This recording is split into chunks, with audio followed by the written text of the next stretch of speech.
And we are live. Hi, everybody. I'm Sybil Wilkes. Welcome to What You Need to Know. It is Thursday, and that means it's George Wallace Day. George Wallace, how are you? I am so wonderful today because it's Thursday, and every time I'm on with you, it just makes me feel good all over. How you guys doing? Well, I'm excited because this lady is one funny mama, and she is One Cocoa funny Brown. Hey, mama. Coco, how are you? I'm good. I'm one tired mama right now, but you know what? It works. How y'all doing? It's so good to see you guys. You know, it's great to see you because over the years when you would come on the Joyner Show, it was always obviously by phone and never got a chance to see you. But it's great. But I've been seeing you everywhere I've because been blessed. you are one very busy mom too, aren't you? Yes, yes. Just I'm considering myself the pop-up queen. If you have a show, I'm probably gonna pop up on it. Well, I didn't even know you were. You're a real mama, huh? I'm a real mama. I locked my 8-year-old in the room because I knew he'd come down here and he doesn't care I'm doing an interview. He does not care. Coco and George, tell me how far you guys go back. How when do you remember George when you first met? I'm gonna let her go back, but I remember. I think I worked with her on a ship one time. Is that the first place I worked with her on a ship? First time the Capital Jazz Cruise. I don't. When I see her coming, I kind of go the other way because I know I got work.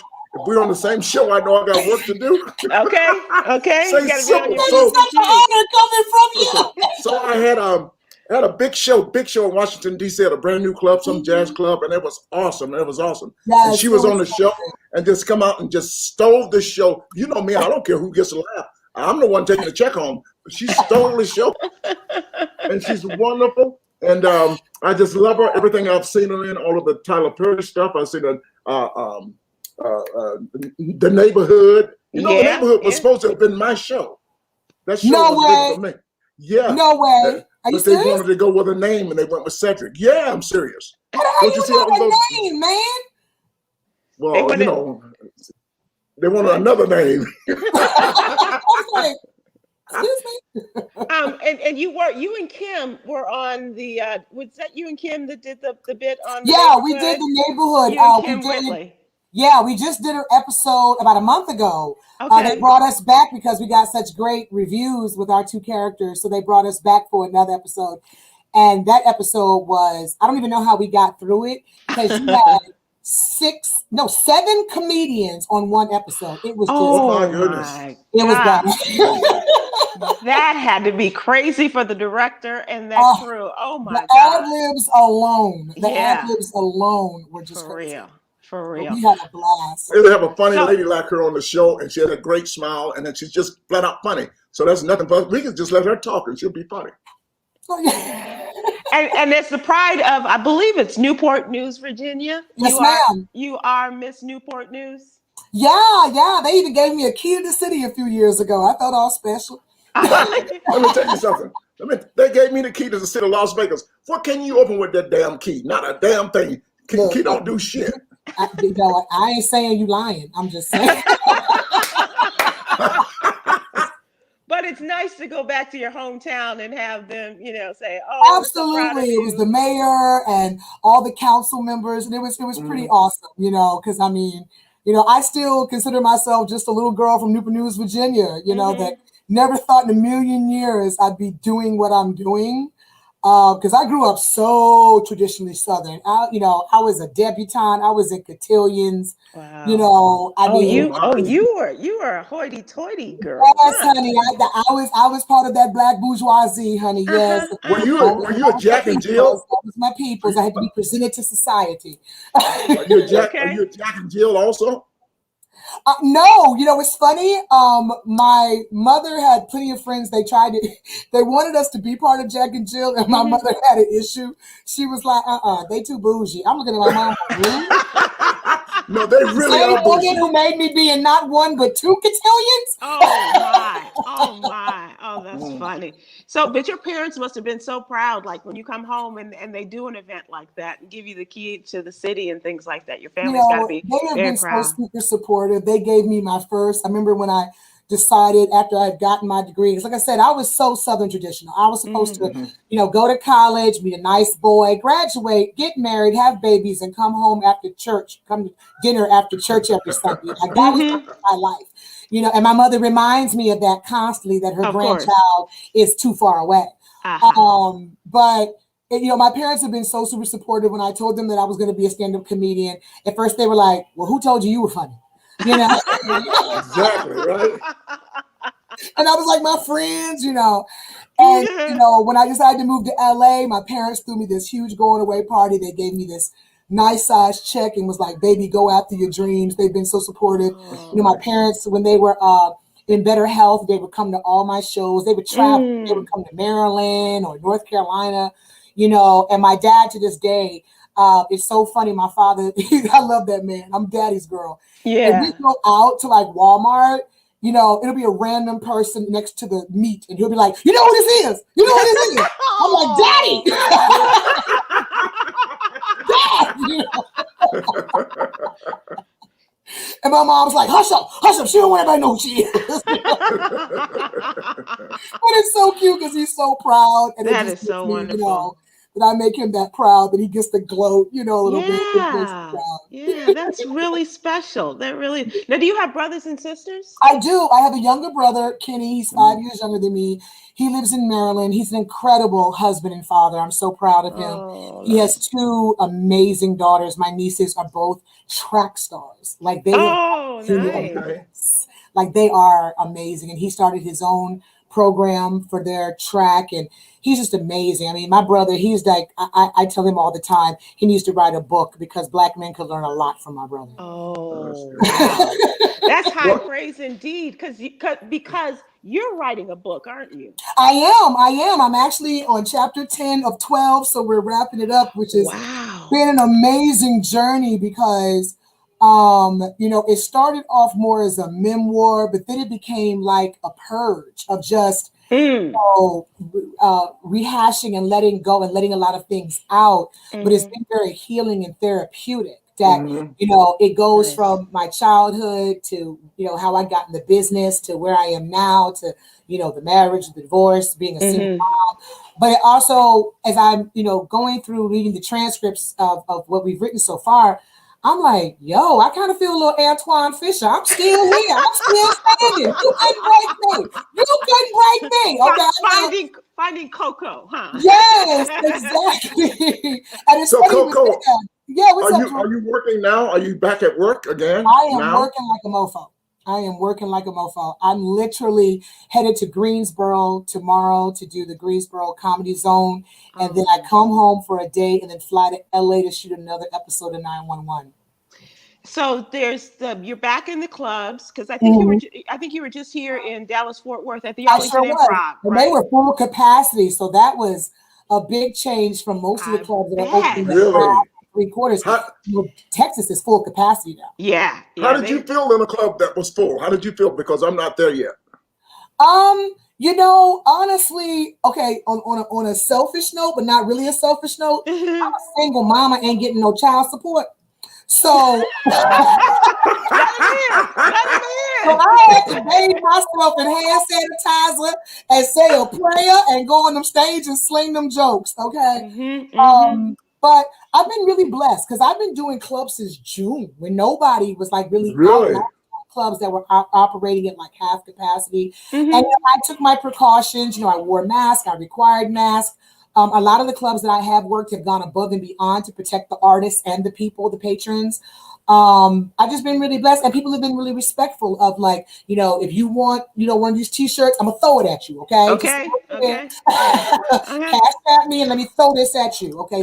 And toss it back a 10 exactly. or 20. I haven't had any issues. Is that a free t-shirt? Or are you just tossing them from the stage? No, sir. I give my cash app. Just told me. You're single mom. I just forgot about that. You're single mom. That's cool. That's so cool. Right. I give him my cash app and say, what's your size? And I throw it to him. So you had to be a pioneer in that respect, because a lot of people, you had to be one of the first out there this summer. You said in June. Right. Yeah. I'm going to be real with you, Sybil and George. I've always been very cocky with my faith. I've traveled to other countries where I don't speak the language by myself. I've been in a car driving 6, 7, 8 hours to a show by myself. I mean, I've always been very cocky with my faith that, you know, it's like, you know, God put a shield around me. You know, I'm doing this with good intention. Like, this is what I want. And I've just always been very protected, knock on wood. So it's like, I'm not going to all of a sudden waver now. And so when I prayed about it, when the shows were being offered, it was like, okay, let's see what happens. And like I said, I've had no clubs that made me go, I'm not coming back. Which is good, because the ones who are open, they are going above and beyond. Because I even did Dallas, the Arlington Improv. I did a benefit concert, a benefit comedy show that I hosted. This was back in maybe August. And at that time, they were operating at half capacity. They had literal partitions in every table. And then they had a partition at the stage. So you had to look at me through some plexiglass. So I was like, oh, y'all ain't playing out here. I feel so protected, you know. Yeah. So they borrowed those from the Papado down the road. but I was like, make your demands. If you want to get on that stage, just make your demands. They will accommodate you. That's right. Well, you know, you were in Texas, and you know, and they have shields in Texas because if the comedian is not good, they throw shit at the stage. I did a club like that, or something like that many years ago. They actually had a screen up there, and people would throw shit and bottles at you. In Texas, That's like, really sounds like a scene out of the Blues Brothers. Remember that scene where they were? Oh, I they were remember at that country club. I've never had anything thrown at me. Thank God. That is incredible. So let me. Can I ask you a really personal question? I'm the only one here, gentlemen. You don't have to tell me. So Coco is just me and you. Okay, there she is. Oh, did I go out? Coco. Yeah. Do you get paid better during the pandemic? I mean, because they're so glad to have you. Is the money better? They cut your money because they were operating at half capacity. Now, some of the clubs did not. They gave you what you asked for. They would just have you had the ball front. Right. But a lot of the clubs were cutting the money because they couldn't make it like how you would come before, because they're operating. If they would normally pack the club with 400, they're doing 175. Sure. Yeah. So, but a lot of the clubs gave you all your money. It was only a handful that cut your money.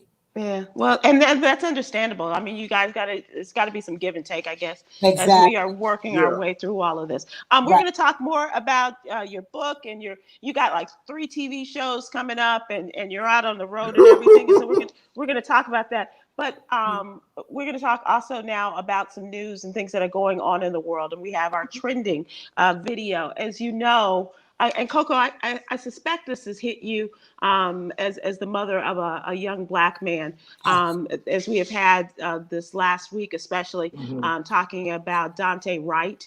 And his funeral service was today. They had the viewing yesterday, and the funeral was today with Reverend Al Sharpton, who gave the eulogy. But also, and this is the hardest thing I can ever imagine, and as you will hear, this is the mother of Dante Wright who spoke today, and spoke lovingly about her son that many of us never knew but have come to know. I sat up until 3:30 in the morning, so nervous and scared about what I was going to stand up here and say about my son.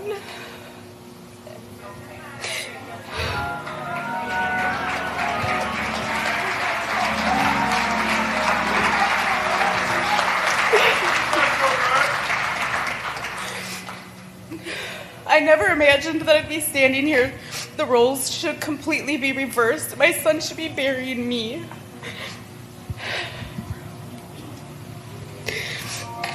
Oh, my son had a smile that was worth $1 million.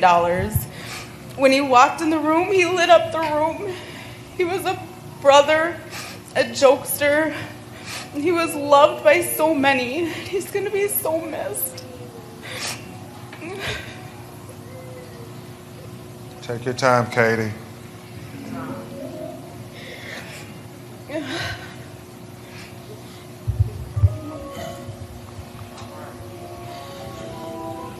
I mean, I don't really speak much, but words can't even explain how I feel right now. That was the mother and the father of Right. Dante Wright and speaking at their son's funeral. And she said, and we all know this, parents are not supposed to bury their children. Right. And this is a sad case of a young boy, as she said, a smile who lit up the room. And he was voted the class clown, as we came to know today. And just was there for his son and wanted to raise this boy, Dante Jr. And Coco, when things like this happen, and I think about, because I don't have children, but I think about you and my friends Sherry and Kim Whitley, and happy birthday, Sherry Shepherd and Jeffrey. Yes, happy birthday, sis. But I think about, how you all have raised these young men or are in the process of raising them, and the conversations and things that you're having with them today. And not just in terms of when you get in the car, you're supposed to do this, but when kids are asking you, why did this happen? How does this happen? Yeah. What's that conversation like? Over the pandemic, when the George Floyd murder happened, I can't lie, I shielded my son because he's only 8, and I shielded him for as long as I could, because there's that part of me, the selfish, protective mother lion. I just didn't want to rob him of his innocence. Yes, because he still believes in black and white. There's no gray area. It's either good or bad, And I wanted him to have that innocence, that purity, as long as he could. And what happened to me, my son was on YouTube, and I make sure that he watches this thing that's strictly for kids, where some butthole decided to post the George Floyd murder on kids. And my child saw it. And I remember I was folding laundry. I was in the room folding laundry, and he came in the room and he said, "Mommy, is this real?" And I said, "Baby," and he turned the iPad to me, and I was like, "Right? Are you kidding me?" So I was like, "Did you go on regular YouTube?" He said, "No, Mommy, it was on Kids Tube." And I was like, "Yeah, that's real." He said, "He killed him, Mama. He killed him." He kept saying he couldn't breathe, Mommy. Why didn't he get up, Mommy?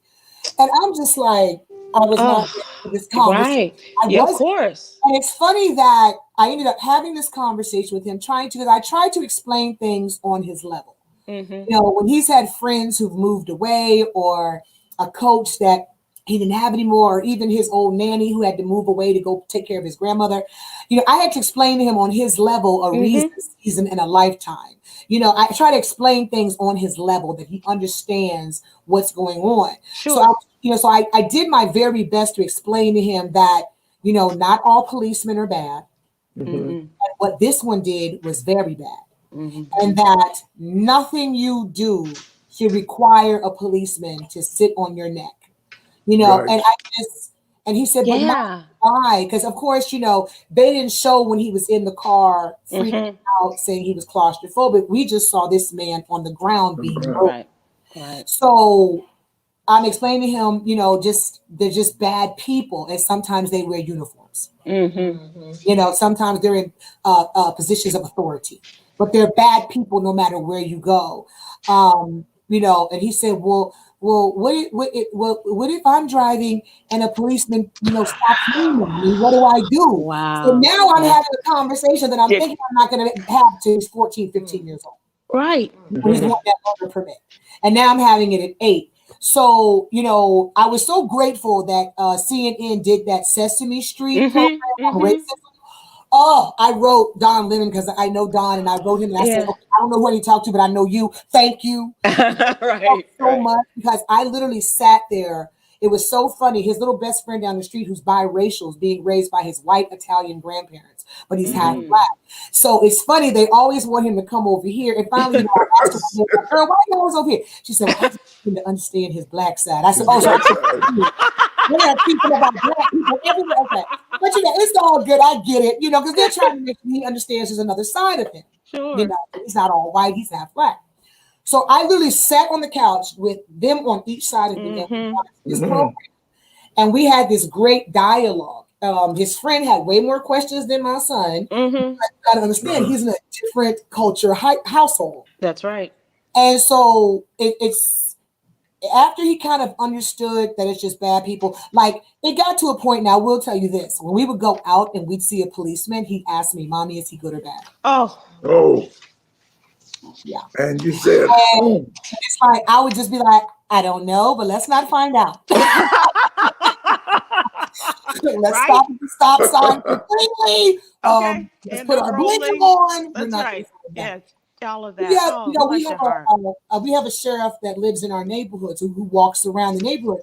And, Phoenix is sometimes he comes with his patrol car, his sheriff car. And he's really sweet. And he's talked to Phoenix because, but it's tough. But when they got the verdict the other day, me and him watched it together. And it let me know just how he still has that innocence. Because I said, let's watch the verdict together. He said, yeah, but I want to play VR. I want to play with my virtual reality. So he was headset on and was in his own little world. So when I was yes, when they guilty on all 3 counts, he jumped and said, "What, mommy?" And I was like, I said, "Guilty, baby. They found him guilty." And he was like, "Good, they should have," and just put his little headset back. Right back to it. Oh, really? Oh, God bless him. And he's probably right now trying to understand why his ass. That's an incredible lesson that you both have learned in terms of that, and wanting to shield our children from that. It's scary, I mean, I posted something the other day. You pray a little different when you're raising a black son. Yes, you did. Yeah, absolutely. And now, now, you got his ass. You got him locked up in the room there, huh? But, he locked in the room while I'm on here with y'all. You got him locked in the room. I let him out in an hour.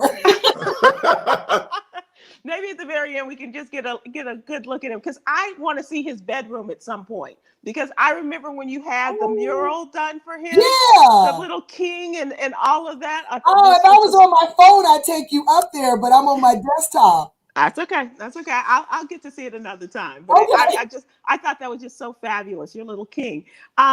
We have a newsletter. It's called What You Need to Know. And every day we put out this newsletter with the 5 top things that we think our African American community should know in terms of news, politics, social justice, and things like that.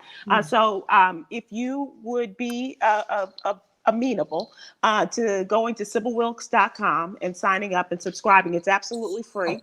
And we are doing what Tom Joyner did, and that's super serving the African American community. He ran off into retirement, left us, and he left us in a good stead. Has anybody checked on him? Because he showed me that, he just went to the moon. I think he went to the moon, honey. He ain't doing and he will be on one of those trips. Trust and believe. I talked to him. A bunch of folks saw him over the weekend, and we had to work and didn't get a chance to see him. But I did talk with him, and he is doing well and getting ready for the cruise. Because I love doing the show with you guys. Please give him my love. That was so much fun. So here we are doing stories, and especially, as you can imagine, in this past year with the pandemic, as well as number 45, and now the election and all of this. And so now we're talking about Joe Biden and what a different president this is. Right. And a lot of it has to do with his compassion and his love of people and understanding and loss and having gone through that. And so he has been in contact with the Floyd family a great deal, even after he was first killed, and he stayed in touch with them. He called them Monday after the jury went into sequestration because he wanted to wait for that, and then of course he called them Tuesday. He and the vice president and the First Lady, Dr. Jill Biden, spoke to family members, and it just makes a difference. And what a difference! I'm just happy Class is back in the White House. I'm just happy Class is in there again. And not only did he talk to him, he invited them to the White House. So do you talk politics with your son? Do you have those discussions? We've had it. I mean, it's so funny. Kids be knowing more than we think. Like when my son was playing football in the fall. He's a blue chipper. Oh yeah, my baby's the consummate athlete. It's not a sport he cannot play. Okay. So we don't know which one, but all he knows is he's gonna get mommy a condo in Miami and a white Range Rover. I let him know. I don't know what sport you gonna play, but you gonna get this for mommy. Okay, for mama. But I remember how it made me realize how much kids are listening. He was playing football. And he got in the car one day. We were at practice, and he got back in the car, and he was like, "Mommy," he said, is something wrong with me because I don't like Trump?" And I said, "Huh?" And I said, what are you talking about, baby? He said, well, we were on the field and this one kid was asking all of us who we gonna vote for. And I said, we can't vote, dude. We ain't 18. So he said, well, who your mama voting for? He said, my mama probably gonna vote for Biden. He said, your mama's stupid. He said, you stupid if you gonna let Trump win. You know, if you gonna let Trump stay. He said, Trump need to go. And I'm just listening to this 8-year-old, and I'm just like, y'all on the field talking politics. Y'all are 8 and 9 years old, and they're having this whole debate where you had some kids talking about, nah, Biden's better. No, Trump's better. I'm like, can't none of y'all vote? But they're listening to their parents. Exactly. They're listening to their parents. I know in the morning when he's getting ready for school, I'm downstairs watching the news.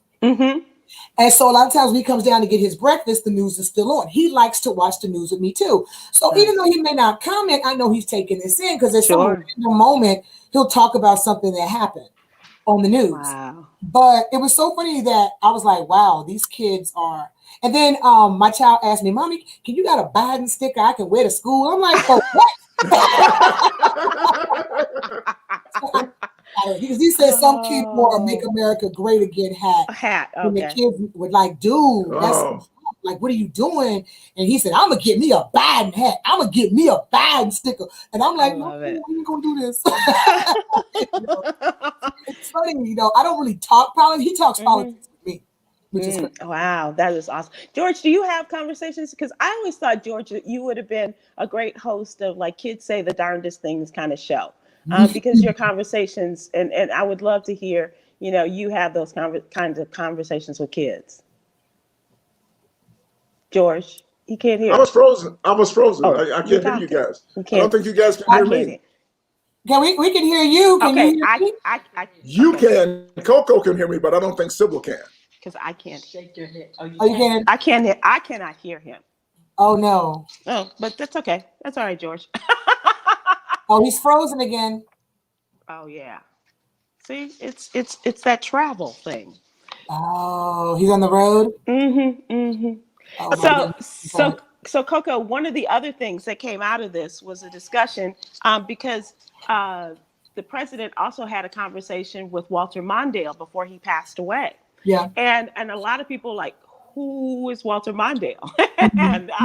And so, explaining to him and to young people who was Walter Mondale, what a difference he made in the vice presidency and, becoming more of a partner with Jimmy Carter during his administration. And Kamala Harris said that he was a great deal of knowledge, a font of wisdom as well as she was getting ramping up for this job, even and wonderful. And he was 93 years old. And I just thought that was just awesome. And it's so funny because, I grew up with that whole era of Geraldine Ferraro. And like we say, like that was a big deal, like the showing my age. I think I was in middle school when that happened. Yeah. And I remember we talked about it. It was part of our, civics class, our government class, our political science class. And it was just so when they said his name, I said, wow, I didn't even know Mondale was still living. Exactly. Yeah, but that was a big deal for him to select Geraldine Ferraro, and that was big back then. She was a trailblazer. Yeah, absolutely. Too bad her husband's finances got him in trouble, but that's for another day. That's for a whole nother day. That's why I'm single. Yeah. There are so many reasons, Sybil. So many. That's one. So you're in an area where you understand about this, and we have a partnership with Black Voters Matter and talking about the faith leaders calling for a boycott with Home Depot. I heard about that. Yes, as the lawmakers while the lawmakers, of course, are trying to deny us our voting access. And so the 1,000 churches, faith leaders representing over 1,000 churches in the state of Georgia are calling for a nationwide boycott of the Atlanta-based Home Depot business. And I didn't realize Home Depot is the single largest employer in Georgia. I thought it was Delta Airlines or something like that. But they are remaining neutral regarding this voting law that has come into play. And so people are saying, okay, well, if you're not going to do this, then we're going to let our dollars speak louder for us and keep them to ourselves or go to Lowe's. And to be honest with you, so since I've lived here, I've been here now in Georgia for 5 years. This ain't the first time Home Depot's been held in question. I've only been here 5 years. Right. Because apparently they backed Trump. Yep. And it was a lot of stuff. So this ain't the first time. So when I heard about that, I'm like, again. I mean, Okay. that was like, because like, you know, and I mean, personally, I'm a Lowe's girl, but but it's weird that you know, they did the same thing with Chick-fil-A here. You know what I'm saying? Because Chick-fil-A apparently was backing Trump and stuff like that. So, but the thing is, ain't nobody stopping to go and get them chicken sandwich. Ain't nobody going to stop buying no nails and no hammers, no saws from Home Depot. So I get what they're doing, but yeah. So do you think that we are a weaker neighborhood of people in that, you know, like if you think about to the 1955 bus boycott in Montgomery, how, you know, they really did put everything they had into the boycotts. Do you think that we're softer and we don't have it in us to make a difference? It's so funny, Sybil, that I say this now. I couldn't understand it when my grandmother used to sit in her little lazy boy watching Lawrence Welk. And hee haw. And she used to always say integration was the worst thing that happened to Black people. And I used to always go, huh, Grandma, huh? And as I've gotten older and I see such a division amongst our people, I mean, I don't know if you remember that joke that Chris Rock did about their Black people and then their... Okay. That is true. Yeah. That's true. And the thing is, back then, we were one unit because we had to be. Yeah. We had to depend on one another and our own communities, our own banks, our own grocery stores, our own schools. And when they mixed us in, you had this certain level. It's like everything went flip-flop.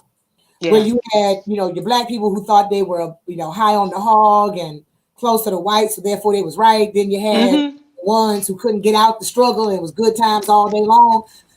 And it's like, it's such a division. So when you're saying for all of us to come together, you now got to add in all those different factors of how divided we are as a people. Yeah. We weren't divided like that back then. Back then, you could have had Martin Luther King marching with Black Panthers. You know? You could have had Malcolm X marching with some Black Catholics. You know what I'm saying? Like back then, we had to depend on each other. Now we're so divided and everybody got their own little lane and who they, you know, so that's the hard part of pulling us all together because you got a whole bunch of levels of Black people that come in. You're right. There's different tiers of Black people. So back then it was, even no matter where you came from, where you were from or whatever, we had to depend on one another. And now, it's like a tree with a whole lot of branches. Yeah. Same roots, but we ain't together. Hey George, are you down with the boycott of Home Depot? I'm down with anything, but hit them in the pockets. At Home Depot, Chick-fil-A, hit everybody. Let's get them all. You're a Chick-fil-A guy. Yeah, but you know, once we had a problem with Chick-fil-A in New York City when they had the LBGQ protests, and I went down and told those people, you guys are doing the right thing, and I tell you what, I'm going to come out here and I'm going to protest with you, but first, I'm going in here and get me a number one. With a half sweet tea, half lemonade. Come on now. Do y'all want something? Y'all need something? Because I'm going here, but I'm going march. Don't forget the Chick-fil-A sauce. Come on now. Yes, but trust me, I believe in hitting people in the pocket. They've got to learn Delta, all those places in Georgia, UPS, and they will learn. And their Home Depot has been a little slow right now, but this guy's got to know he owns a football team also, and you know who plays? There are Black players out there. And he's got to be accountable for that. And everybody should be able to vote everywhere. We should protest every damn company in the world until we get our rights. Well, and until they, especially, you know, erase the new voting legislation that they have put into place in a number of states. Absolutely. 47 states, yes. Yeah. It's they're big mad. They're big mad. They lost that election, honey. They're big mad. Oh yeah. Big man. But we're on the winning side now, so it doesn't matter. We're going to kick your ass no matter what they do. Whatever they bring before us, we are going to win. They can have voting from 8 to noon. We're going to be in there, we're going to vote, and you're going to see a big change. You got the young guys, John Warnock, you got Ossoff, you got all these new people, AOC from New York City. It's going to be a major change in the next 15 years, and the state of Texas is going to be the big surprise. So, George, Did you see this week? Stacey Abrams was before the United States Senate committee, and they were talking about the law changing in Georgia. And so the senator from Louisiana, I think his name is Kennedy, one of those old Southern dudes. Well, yeah. And so he was like, "So what is in this bill that you don't like?" and he thought that he was gonna, try to, catch her. That's the wrong one. That's the wrong one. Stacey ain't one to play with, boo boo. That's the wrong one. Don't play with her. And so she started rattling on, slow down. We gotta really slow. You know how bad he wanted to say gal. You know how bad he wanted to say now gal. Exactly. It was bad, gal. It was Listen, there. Stacey is so good, we don't know where to put her. We know it should be governor. That's probably the toughest position that she can be, and the governor is probably the best place she can be. Right now. Right now. And then 5 years from now, maybe she'll run for president. Yeah. Ooh, exactly. We got a problem, don't we? Yeah. I mean, I ain't gonna lie. When Biden was gonna pick a running mate, we sat in here and was like, it's gonna be one of three, and Stacey was one of them. Yeah. Yes. Yeah. She was on the short list for sure. Absolutely. Absolutely. Well, she's got Georgia and she's got Brian Kemp down there. I call him Kemp Crow. Crow. And she's gonna kick his ass because have you ever seen this guy Kemp? He's always like I smell something. I have to go. I smell something. There's something wrong with this guy. I have to go. He's never happy, Coco. And Coco, speaking of Stacey, you got a little Stacey in you too. Do I? Yes, you do. Oh yeah. I like that. Mm-hmm. I mean, I'm vocal, but I'm very meticulous with my vocal. Mm-hmm. And that's because a lot of folks we just run our mouths just to be running our mouths. What we? Us. When somebody up there just loud and wrong, you'd be like, oh, shut up. You're embarrassed. But let's admit, when Stacey talks, you just need to shut up and sit back and listen because she's got it all together. And no matter what you say, it won't top her. So that's what he learned the other day. That's what Senator Kennedy learned because she started rattling off. He said, slow down. So that's what I'm saying. Don't even know she's graduate of the Maxine Waters School of Reclaiming My Time. Does she not know she's a proud graduate of the Maxine Waters School of Reclaiming My Time? Now, Sybil, you said Kennedy, he's from the South, right? Now, I want to write this book. There's something wrong with the people in the South, and it's all of them.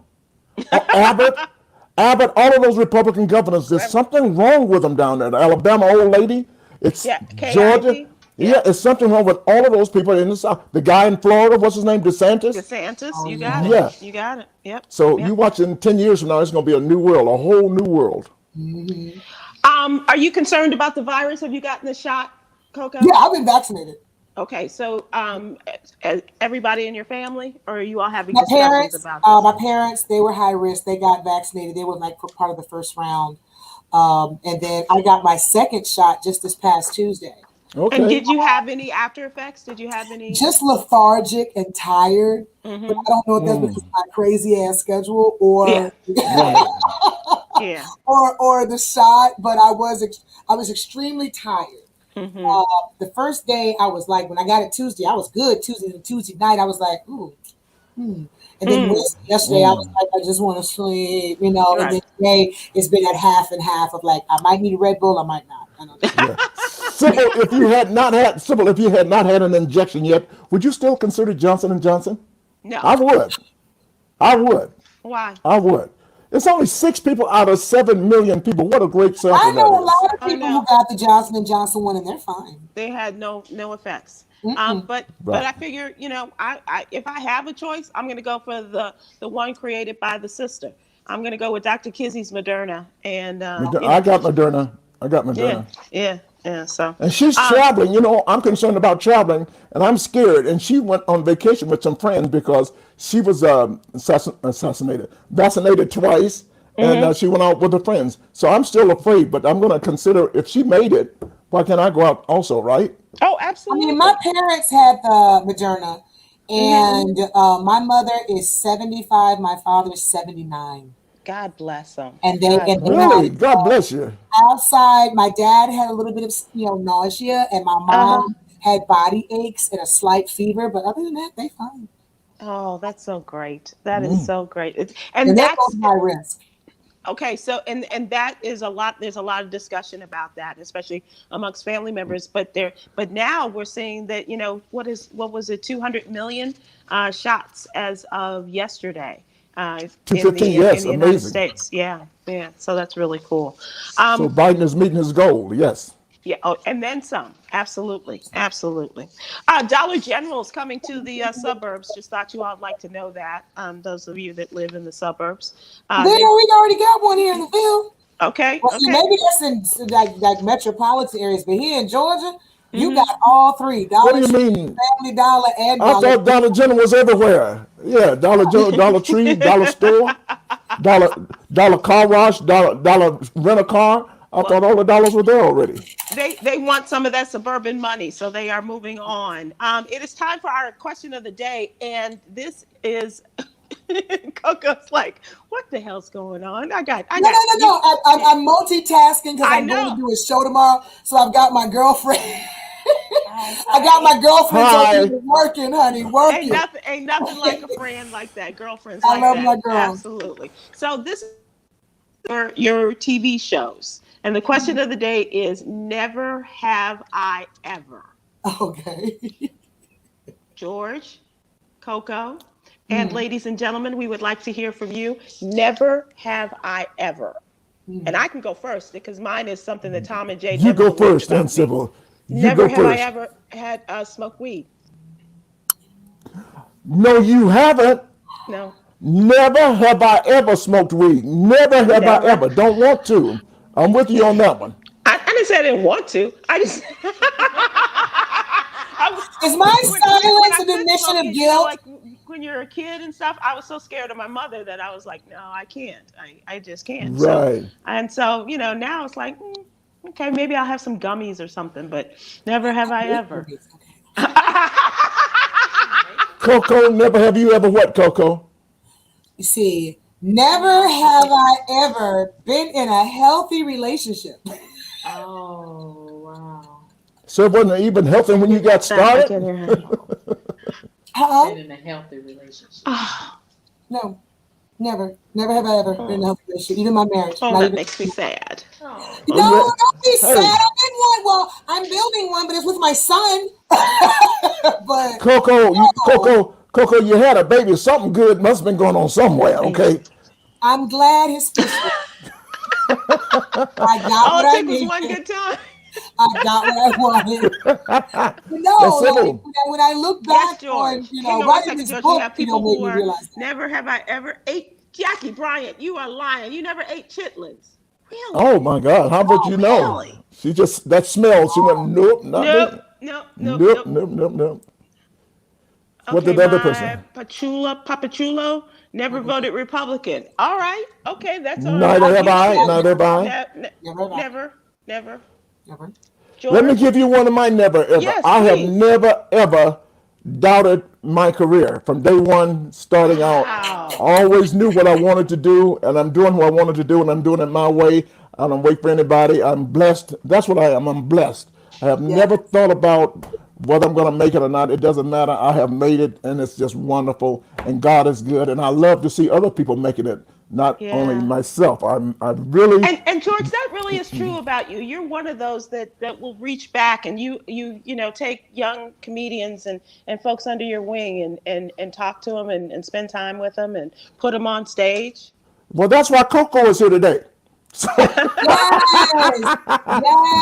because the young people really impress me, and I watch them, and I go out there and work. They come in to me and they talk to me like they're surprised a person of my age is still on stage with a notepad and still doing jokes and working with them. I'm not surprised at all.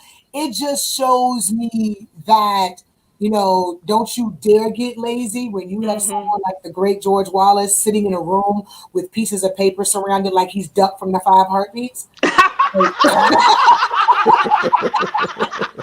Don't you dare go and get lazy. I feel like if I was to get lazy with my writing, like some manifestation of George Wallace would show up in my house. Like, That's great. That's great. George, that is so awesome. Well, Michelle Holmes said, oh, you are lying. Michelle Holmes on Facebook never got a ticket. Oh, oh, Wow. ooh. that's awesome. Well, let me tell you something. You never got a ticket, but when you see that blue and red light come on behind your ass, you'll always remember. I can tell you that. That's your oh shit moment. It really is, for real. Exactly. Amy W says, traveled out of the country. Oh, Amy, please. Girl, get that Oh my God. Yeah, get that passport. That's a Let's no-no. go. That's a no-no for us, me and Sybil. You have got to try. Everybody listening today, what you've got to do, you've got to go down to that airport and you got to get on that plane. You got to go to other countries and see how other people live. That's Look a passport. Right? George, look at. She's ready to go. I got my leave new home one, but without I it. can't show you the picture because my girlfriend says I look like I've been human trafficked. She said I look like that. It's kind of like the picture on your driver's license. If you look like that, ain't no way in hell you could drive a car. You know what I'm saying?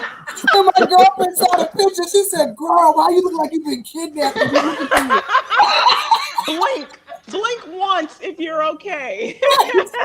But Sybil, tell them about travel, Sybil, what it means to you. Oh, you know what? I was very lucky as a little girl. My dad died when I was very young, and it was just me and my mom. And she was bent, bound, and determined to expose me to as much as possible in terms of travel and other cultures and things like that. And when I was in high school, I lived with a family in France for a summer, and I was able to do things like that. No, you so didn't. I was very lucky in that respect and going and Oui. having that kind of exposure.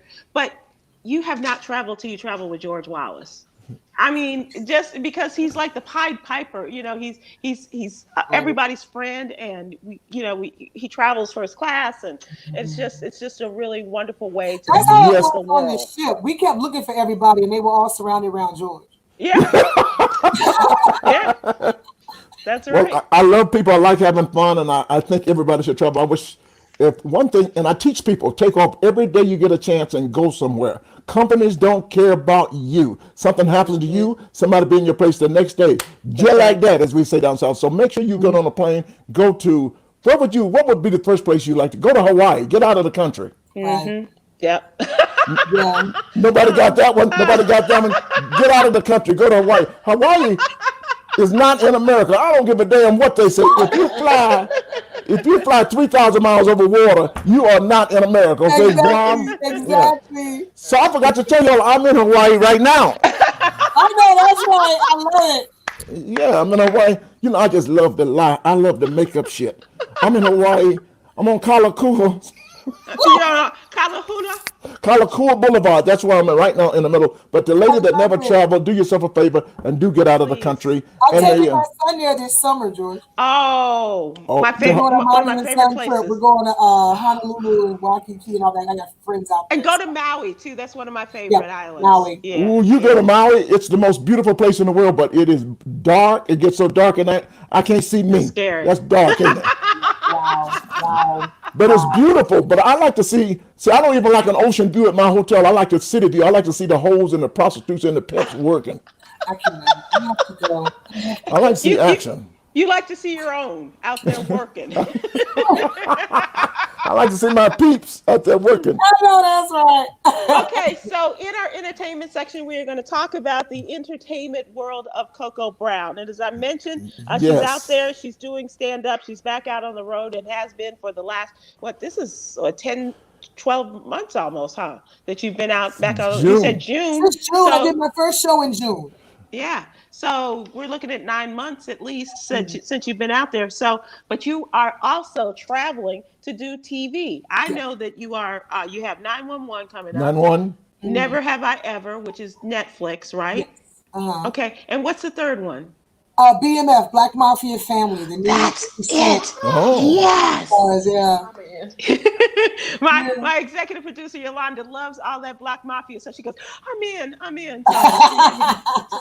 So tell us about Black Mafia Family. I was so honored because Tasha Smith, who I starred with, we love Tasha. Yeah, she's directing it, and awesome. There was a role that came up, and I love you, girl. She called me and said, "Hey, sis, what you do? I got this role. You need to come." Okay, and Right. put myself on tape for the producers. But she was like, "Girl, they loved you. They just wanted to see what you look like." Mhm. So ended up playing this role called Deborah Griffin. Her character runs the community center in Chicago, Detroit, Nice. where the guys start selling dope out of. I find out. I try to stop them, and there's a really deep scene between me and Steve Harris, Oh, Okay. Steve who Harris, how is plays he? the cop that ends up working for BMF, Uh-huh. and basically let me know that if I don't shut up, it's gonna be some problems. Oh. Oh, wow. Now It's so funny. who's producing this? 50, girl. Yeah, right. 50. Okay. Okay. All right. It's So, so funny though, man, because when I was doing that scene with Steve Harris, we all know him from Diary of a Mad Black Woman. yeah. And I promise you, every time they said action, I just wanted to say, feed him, they say. I wanted so bad. It was like, don't you dare. Like, stop doing them doubles. I swear, every time they said action. You never did it. You got to do it one time. You got to do it one time when you're working with people like I that. wanted to. I think had I worked with him before, or we had a relationship of some sort, I would have felt comfortable. I didn't know how he'd have took it, Oh, I bet you he would have loved Every it. time they said action, I was like, feed him, they said. Bathe him, they said. Stop doing that. I swear, it was bad. Oh my Coco, God, Tyler would be so proud of you. I got a story similar to that. My last movie I did with Morgan Freeman, we were doing a scene and they had to get a shot over Morgan Freeman's back. Normally, that's what a stand-in is, right? So all of a sudden, Morgan Freeman says, hold on a second, I'm a star here. I don't have to sit here and do this. I got a stand-in, can do this. I don't have to do this work. And out of nowhere, George Wallace says, Morgan Freeman, sit down and shut the fuck up. And the place went berserk. And it just came out of nowhere. George, as Morgan Freeman said, you just let your little freak flag fly, huh? And listen, it was so funny. It was so funny. He was hitting the table with that bad hand, the one in the glass. I don't know where that came from, and the people went berserk. He was hitting the table with the bad hand. I said, where did that come from? But I guess it was just me at the right time. You just knew that scene, it's like literally when I worked with Samuel L. Jackson on Lakeview Terrace, we're literally in the scene, and every time I looked at him, all I kept thinking was, put the cash in my hand. I swear. And I'm sitting up there like, stop it. Coco, that is hilarious. I cannot wait for this book to come out. I just can't wait. God. BMF will be, Kimberly Jackson just asked BMF. BMF is coming out on Stars this summer. Awesome. Because that's where their whole syndicated, no, not syndicated, but their whole wealth of programming is. With Power 2 and now BMF. Yeah. Oh, God. Well, this has been wonderful. Cool. This is so cool. Sybil, I'm glad we could get her. I was thinking about her for a long time ago. Like, oh my God, Cocoa Brown. Got to get her. I love you, George. Can I just say how much I love you? Don't push it. You know me. I'll change on you just like that. I'll just I will fight somebody for you. Believe that. Okay. You do a podcast too? Yes, we're on hiatus right now because Gary Sturgis, who played the bad guy in all the Tyler Perry movies, he does a lot of voiceovers. He and I are both really blessed right now with projects and working, so it's really hard for us to keep it going. So right now we're on hiatus because he's working on a movie, then I'm going back to 911. So we said, we've got about 25 in the can. We just gonna keep throwing those out. We won't do a live taping for a while. Nice. And 911, your character is so loving, and you work with this little boy. You're the caretaker for this little boy, and he is it muscular dystrophy or something on cerebral palsy? Cerebral palsy. Okay. And the relationship that you have with him and his dad is it's really very special. That's my baby. We hadn't seen each other in a year and a half because I was in LA 2 weeks ago shooting an episode, and we hadn't seen each other in a year and a half. And when I walked in, the poor baby almost fell trying to get to me. Is that right? He was like, Carla. And his dad kept saying, her name is Coca. He's like, Carla. I'm like, he can call me Carla. And he just wanted me to hug on him. He kept hugging on me. That's my baby. Like, I'm so attached to him. Oh, his name is Gavin McHugh, but he plays Christopher on the show. But that is my heart. Yeah. I just adore him. And can I just say, Daddy ain't too bad either. No, Daddy fine. Let's discuss how people are so messy because I guess they don't like the new girl he dating. So the people on Twitter talking about he need to be with Carla. I'm like, yeah, he's so dude. I love that. Yes. Yes. Let that be a twist. Let's make that happen.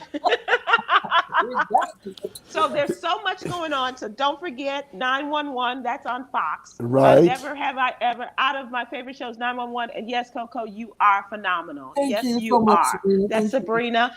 And Jean. and Jean is saying it. Sabrina Mason, one of her favorite shows. That's on Facebook. And all the folks are tuning in from Facebook and YouTube. And you're just a dynamite. You just really are. And so dear. And like everything you do, Coco, what is it that you really like better than anything else? Being on that stage. Talk to me, girl. Talk to me. I knew that's what I had. Therapy. It's so funny, George, that when I got into it, it was all this, I gotta make it, I gotta get discovered, I gotta this. And now I'm in such a place where it's my peaceful, happy place. Yes. My therapy. And it's just so natural. It's like breathing to me. Like that's why they don't never get this because it's just organic when I touch that microphone. So that's my happy place where I can go and vent and get it all off my chest and I can say whatever I want. And then I can go and be professional and sit on set. Well, you do it all with such aplomb, and so it's great to have you with us. I just want to leave you. We wrap up every day with Yogi's Jewels, and we do. We have video. We got one video. Okay. Oh, I thought we were gonna do. Okay, let's do the video. Okay.